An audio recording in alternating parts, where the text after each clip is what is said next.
Bromance എന്ന സിനിമയുടെ details ആണ് ഈ വീഡിയോയിൽ പറയുന്നത്.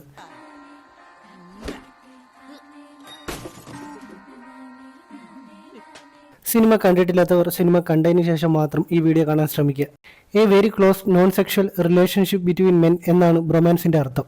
മാത്യു തോമസിന്റെ കഥാപാത്രമായ ബിൻഡോ കാണാതായ തന്റെ ചേട്ടൻ ഷിൻഡോയെ കൂട്ടുകാർക്കൊപ്പം അന്വേഷിച്ചിറങ്ങുന്നതാണ് സിനിമയിൽ കാണിക്കുന്നത്. എന്നാൽ ബെൽജിൻ എന്ന ഈ കഥാപാത്രം ഒഴിച്ച് ബാക്കി എല്ലാവരും ഷിൻഡോയെ കണ്ടുപിടിക്കാൻ മാത്രം ബിൻഡോയുടെ കൂടെ ഇറങ്ങി തിരിച്ചവരാണ്. സിനിമയുടെ ടൈറ്റിലിൽ ഒരു തേനീച്ചയെ കാണിച്ചിട്ടുണ്ട്. ക്ലൈമാക്സിൽ തേനീച്ചക്കൂട് ഇളകി തേനീച്ചകൾ വില്ലന്മാരെ ആക്രമിക്കുന്ന രംഗമുണ്ട്. ബ്രൊമാൻസ് എന്ന വാക്കിലെ ഒ എന്ന ലെറ്റർ ഒരു ഹണികോമ്പിന്റെ മാതൃകയിലാണ് എഴുതിയിരിക്കുന്നത്. തൊട്ടടുത്ത് തേനീച്ച പറക്കുന്നത് സൗഹൃദത്തെയും അതേപോലെ സിനിമയിൽ ഉണ്ടാകുന്ന കെയോസിനെയും സൂചിപ്പിക്കുന്നു. സിനിമയുടെ തുടക്കത്തിൽ ബിനു പപ്പു അവതരിപ്പിച്ച എസ്ഐയുടെ കഥാപാത്രം ഒരു ക്രിമിനലിനെ ചേസ് ചെയ്യുമ്പോൾ സ്റ്റെപ്പിൽ നിന്ന് വീഴുന്നതിന്റെ വീഡിയോ വൈറലാവുകയും അതൊരു മീം മെറ്റീരിയലായി മാറുകയും അയാൾ ഏറിപ്പോകുന്നതായും കാണിക്കുന്നുണ്ട്. കീലേരി അച്ചു എന്ന ഇൻസ്റ്റഗ്രാം അക്കൗണ്ടിൽ നിന്നാണ് ഈ വീഡിയോ അപ്ലോഡ് ആവുന്നത്. പിന്നീട് കീലേരി അച്ചു ബിൻഡോ ആണെന്ന് കാണിക്കുന്നുണ്ട്. ഈ ബിൻഡോ അനുവാദമില്ലാതെ മറ്റുള്ളവരുടെ വീഡിയോ എടുക്കുന്ന ഒരു ജെൻസി പയ്യനാണെന്ന് കൂർഗിൽ വെച്ചുള്ള ഈ സീനിലൂടെ മനസ്സിലാക്കാം. കൂർഗിൽ വെച്ചുള്ള ഫൈറ്റിന്റെ വീഡിയോ അപ്പൊ തന്നെ ബിൻഡോ റീലിടാനായി ക്യാപ് കട്ട് എടുത്ത് എഡിറ്റ് ചെയ്യുന്നതായി കാണാം. സിനിമയിൽ ബെൽജിനും ബിൻഡോയും കൂർഗിലേക്ക് പോകുമ്പോൾ കാറിൽ ഒരു പാട്ട് വെക്കുന്നുണ്ട്. ലോക്കൽ ജെൻസി എന്ന ഈ സോങ് കമ്പോസ് ചെയ്തിരിക്കുന്നത് ഗോവിന്ദ് വസന്തയാണ്. അദ്ദേഹത്തിന്റെ പേര് ആ പാട്ട് പ്ലേ ചെയ്യുമ്പോൾ കാണിക്കുന്നുണ്ട്. ഈ സീനിൽ ബെൽജിൻ പറയുന്നുണ്ട് ബിൻഡോയ്ക്ക് IED ഉണ്ടെന്ന്. IED അഥവാ ഇന്റർമിറ്റന്റ് എക്സ്പ്ലോസീവ് ഡിസോർഡർ ഇതൊരു മെന്റൽ ഹെൽത്ത് കണ്ടീഷനാണ്. സാഹചര്യത്തിന് ആനുപാതികമല്ലാത്ത ആവർത്തിച്ചുള്ള ആക്രമണാത്മകമായ പൊട്ടിത്തെറിക്കുന്ന സ്വഭാവമുള്ള ഒരവസ്ഥ. IED ഉള്ള ഒരാൾ അലറുകയും വസ്തുക്കൾ വലിച്ചെറിയുകയും സംസാരത്തിൽ ദേഷ്യം പ്രകടിപ്പിക്കുകയും ചെയ്യും. ഈ കാര്യങ്ങളെല്ലാം സിനിമയിലും ബിൻഡോ ചെയ്യുന്നുണ്ട്. വളരെ മനോഹരമായിട്ടാണ് IED ഉള്ള ഈ കഥാപാത്രത്തെ മാത്യു തോമസ് അവതരിപ്പിച്ചിരിക്കുന്നത്. ഈ സിനിമയിൽ അർജുൻ അശോകന്റെ കഥാപാത്രമായ ഷബീർ പോലീസുകാരനോട് പറയുന്നുണ്ട് ഷിൻഡോ ഒരു സ്റ്റോക്ക് മാർക്കറ്റിംഗ് കൺസൾട്ടന്റ് ആയിരുന്നുവെന്ന്. ഷിൻഡോ താമസിച്ചിരുന്ന ഫ്ളാറ്റ് കാണിക്കുമ്പോൾ അവിടെ ഡിക്കാപ്രിയോ ഡോളറും പിടിച്ചിരിക്കുന്ന ഒരു ഫോട്ടോ ഭിത്തിയിൽ വെച്ചിട്ടുണ്ട്. ഇത് 2013 പുറത്തിറങ്ങിയ the wolf of Wall Street എന്ന സിനിമയിലെയാണ്. ആ സിനിമയിൽ ഡിക്കാപ്രിയോ ഒരു സ്റ്റോക്ക് ബ്രോക്കറായിട്ടാണ് അഭിനയിച്ചിരിക്കുന്നത്. അതേപോലെ ഡോളറിന്റെ ഫോട്ടോയും അവിടെ വെച്ചിരിക്കുന്നതായി കാണാം. സിനിമയിൽ മഹിമ നമ്പ്യാരുടെ കഥാപാത്രമായ ഐശ്വര്യയ്ക്ക് ഒരു കാറുണ്ട്. തുടക്കത്തിൽ അവരെ കാണാൻ ബഷീറും ബിൻഡോയും ഡെന്റൽ ഹോസ്പിറ്റലിൽ വരുമ്പോൾ ആ കാർ ഫ്രണ്ടിൽ കിടക്കുന്നതായി കാണാം. പിന്നീട് കൊറിയർ ബാബുവിനെ കാണാൻ അവരെല്ലാരും കൂടി ആ കാറിൽ പോകുമ്പോൾ ഒരു ഇറ്റാച്ചിയുടെ ടോയ് വെച്ചിരിക്കുന്നതായി കാണാം. ഒരു കടുത്ത നറൂത്തോ ഫാനായിരുന്നു ഐശ്വര്യ. ക്ലൈമാക്സിൽ നറൂത്തോയുടെ ആക്ഷൻ കാണിച്ച ശേഷം ഒരു വില്ലനെ കിക്ക് ചെയ്തിടുന്നതായും കാണിക്കുന്നുണ്ട്.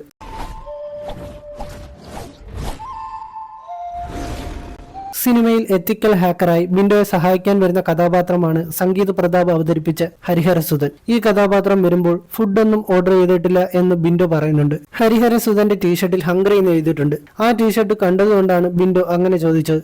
തൊട്ടു മുമ്പുള്ള ഷോട്ടിൽ ഹംഗ്രി ഫുഡ് ഡെലിവറിയുടെ ഒരു കവർ മാറ്റുന്നതായി കാണിക്കുന്നുണ്ട്. യഥാർത്ഥത്തിൽ ഹരിഹരസുധൻ ഒരു ഫുഡ് ഡെലിവറി ബോയ് കൂടിയാണെന്ന് ഈ ഷോട്ടുകളിലൂടെ കാണിക്കുന്നുണ്ട്.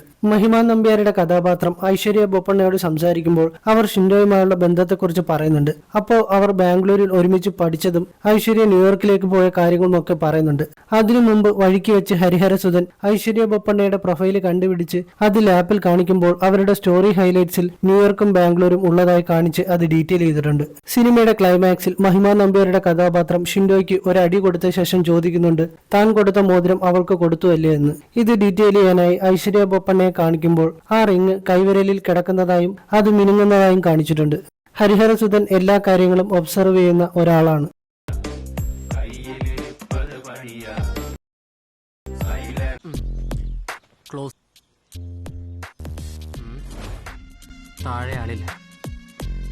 ആദ്യം ഷിൻഡോയുടെ ഫ്ളാറ്റിലേക്ക് ഹരിഹരസുധൻ വരുമ്പോൾ ഐഫോണിന്റെ ബോക്സ് തപ്പിയെടുക്കാതെ തന്നെ പെട്ടെന്ന് കണ്ടുപിടിക്കുന്നുണ്ട്. അപ്പോൾ ബിൻഡോ ഇതെങ്ങനെ കണ്ടു എന്ന് ചോദിക്കുമ്പോൾ 360 ഡിഗ്രി ഒബ്സർവേഷൻ എന്ന് പറയുന്നുണ്ട്. സിനിമയുടെ അവസാനമാകുമ്പോഴാണ് ഇൻട്രോവേർട്ടായ ഷബീർ ഐശ്വര്യയോട് തന്റെ വൺ സൈഡ് ലവിനെ കുറിച്ച് പറയുന്നത്. ഷബീറിന് ഐശ്വര്യയോട് ഒരു താല്പര്യമുണ്ടെന്ന് ഹരിഹരസുധൻ ആദ്യം തന്നെ മനസ്സിലാക്കുന്നുണ്ട്. അതേപോലെ ആശിഷ് ബൊപ്പണ്ണയ്ക്ക് ഐശ്വര്യയെ കണ്ടപ്പോൾ തൊട്ട് ഒരു ഇളക്കമുണ്ടെന്നുള്ള കാര്യവും ഹരിഹരസുധനാണ് പറയുന്നത്. ആശിഷ് ബൊപ്പണ്ണ ഒരു അക്രമാസക്തനാണെന്ന് സിനിമയുടെ തുടക്കത്തിലും സെക്യൂരിറ്റിയെ തല്ലുന്ന സീനിലൂടെയും കാണിക്കുന്നുണ്ട്. അയാളുടെ വീട് കാണിക്കുമ്പോൾ വണ്ടിയിൽ ഹിറ്റ്ലറിന്റെ പടം കൊടുത്തിരിക്കുന്നതായി കാണാം. അതേപോലെ ആശിഷിന്റെ വണ്ടിയിൽ വൂൾസ്ലെയർ എന്ന സ്റ്റിക്കർ ഒട്ടിച്ചിരിക്കുന്നതായി കാണാം. വൂൾസ്ലെയർ എന്നത് പോളണ്ടിലെ ഒരു സ്ഥലമാണ്. അവിടെയായിരുന്നു ഹിറ്റ്ലർ രണ്ടാം ലോക മഹായുദ്ധകാലത്ത് തന്റെ ആദ്യത്തെ മിലിറ്ററി ഹെഡ്ക്വാർട്ടേഴ്സ് സ്ഥാപിച്ചത്. അതുകൊണ്ടാണ് ആ സ്ഥലം വൂൾസ്ലെയർ എന്നറിയപ്പെടുന്നത്. വൂൾഫ് എന്നത് ഹിറ്റ്ലറിന്റെ നിക്നെയിം ആയിരുന്നു. ഹിറ്റ്ലറിന്റെ ക്യാരക്ടർ പിന്തുടരുന്ന ഒരാളായിട്ടാണ് ആശിഷ് ബൊപ്പണ്ണയെ കാണിച്ചിരിക്കുന്നത്. അതേപോലെ ആശിഷിന്റെ മറ്റൊരു വണ്ടിയിൽ NSDAP എന്ന് എഴുതിയിട്ടുണ്ട്. National socialist German workers party അഥവാ നാസി പാർട്ടി എന്നറിയപ്പെടുന്ന ഈ NSDAP സ്ഥാപിച്ചതും ഹിറ്റ്ലറാണ്. ഈ സീനിൽ ആശിഷിന്റെ ഒരു ഫ്രണ്ട് തോക്കും ബുള്ളറ്റിന്റെ പാക്കറ്റുമായി പോകുമ്പോൾ ബിൻഡോയെ തട്ടി ആ ബുള്ളറ്റ്സ് തറയിൽ വീഴുന്നുണ്ട്.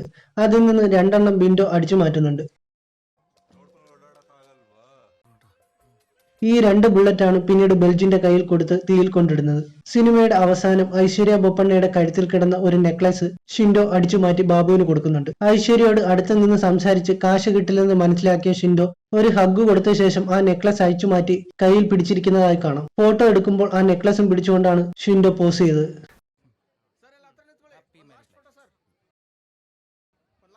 സിനിമയിൽ ആശിഷ് ബൊപ്പണ്ണയുടെ ഫാമിലി കൊടവന്മാരാണെന്ന് പറയുന്നുണ്ട്.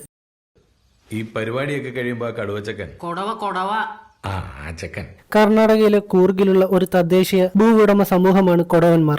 അവിടെയുള്ള ആൾക്കാർ സംസാരിക്കുന്നത് കൊടവ ഭാഷയാണ്. സിനിമയിൽ വെഡ്ഡിംഗ് റിസപ്ഷന് അവിടെയുള്ളവരുമായി ബ്ലെൻഡ് ആവാൻ വേണ്ടി വെഡ്ഡിംഗ് ഡ്രസ്സ് റെന്റിന് ബിൻഡോയും ടീമും എടുക്കുന്നുണ്ട്.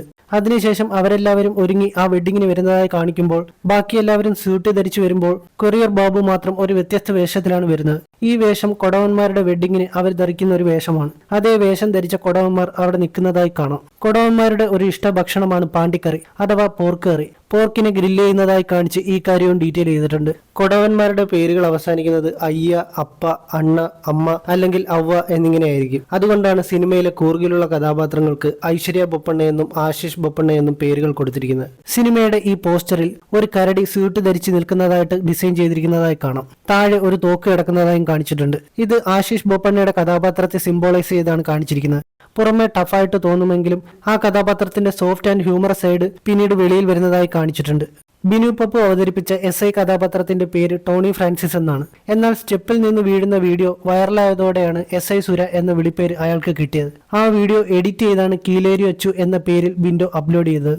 വിജയുടെ സിനിമയായ സുരയിൽ ഒരു ഐക്കോണിക് മീമുണ്ട്.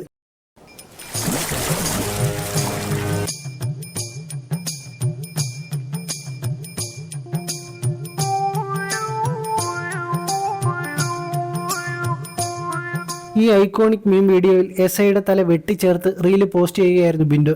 അങ്ങനെയാണ് ടോണി ഫ്രാൻസിസ് SI സുരയായി മാറിയത്. സൊസൈറ്റിയുടെ മുമ്പിൽ തന്നെ ഒരു കോമാളിയാക്കിയതിന്റെ ദേഷ്യം ബിൻഡോയോട് അയാൾക്കുണ്ടായിരുന്നു. അതുകൊണ്ടാണ് ഒരു അവസരം കിട്ടിയപ്പോൾ ബിൻഡോയെ പട്ടിയെ പോലെ നടത്തിച്ചത്. ആ റിവഞ്ച് എടുത്തതിന് ശേഷം അയാളുടെ ഉള്ളിൽ ബിൻഡോയോട് ഉണ്ടായിരുന്ന ദേഷ്യമെല്ലാം തീരുന്നുണ്ട്. അതിനുശേഷം ചേട്ടനായ ഷിൻഡോയെ കണ്ടുപിടിക്കാൻ ബിൻഡോയ്ക്ക് സഹായങ്ങൾ ചെയ്തു കൊടുക്കുന്നതും SI തന്നെയാണ്. അവർ കൂർഗിൽ നിൽക്കുമ്പോൾ അയാൾ കൊറിയർ ബാബുവിനെ വിളിച്ച് ഷിൻഡോയെ കിട്ടിയോ എന്ന് തിരക്കുകയും ചെയ്യുന്നുണ്ട്.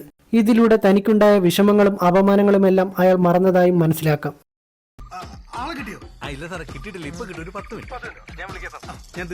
ഇത്രയൊക്കെ തന്നെയാണ് ഈ വീഡിയോയിലുള്ളത്. വീഡിയോ ഇഷ്ടപ്പെട്ടാൽ show some love in the form of likes and comments.